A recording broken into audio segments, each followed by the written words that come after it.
അഗതി മന്ദിരത്തിൽ കതിർമണ്ഡപമൊരുക്കി ജീവിതങ്ങളെ സാക്ഷിയാക്കി സുരഭിയും രതീഷും ജീവിതയാത്ര തുടങ്ങി.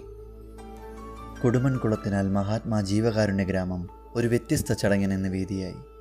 മഹാത്മാ ജനസേവന കേന്ദ്രത്തിൽ സംഗീതാധ്യാപികയായി പ്രവർത്തിക്കുന്ന അടൂർ പന്നിവിഴവിളയിൽ തെക്കേപ്പുര സോമൻ സുനിത ദമ്പതികളുടെ മകൾ സുരഭി, ആലപ്പുഴ താമരക്കുളം പുളിവിളയിൽ കിഴക്കേമുറി വീട്ടിൽ രവി സുശീല ദമ്പതികളുടെ മകൻ രതീഷ് എന്നിവർ വിവാഹ ചടങ്ങാണ് അടൂർ മഹാത്മാ ജനസേവന കേന്ദ്രത്തിൻ്റെ അഭയകേന്ദ്രമായ കുളത്തിനാൽ മഹാത്മാ ജീവകാരുണ്യ ഗ്രാമത്തിൽ വെച്ച് 100 കണക്കിന് അഗതികളെയും ബന്ധുമിത്രാദികളെയും സാക്ഷിയാക്കി നടന്നത്.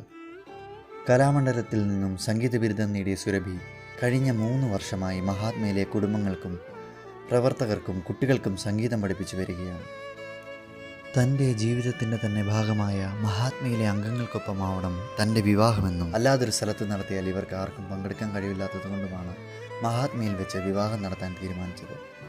തൻ്റെ ആഗ്രഹം വരനും വീട്ടുകാരുമായി ചർച്ച ചെയ്തപ്പോൾ അവർക്കേറെ സന്തോഷകരവും അഭിമാനവുമാണെന്നറിഞ്ഞതോടെ ആഗ്രഹം മഹാത്മാ ജനസേവന കേന്ദ്രം ചെയർമാൻ രാജേഷ് തിരുവല്ല അറിയിക്കുകയും ആവശ്യമായ ക്രമീകരണങ്ങൾ ഏർപ്പെടുത്തുകയുമായിരുന്നു.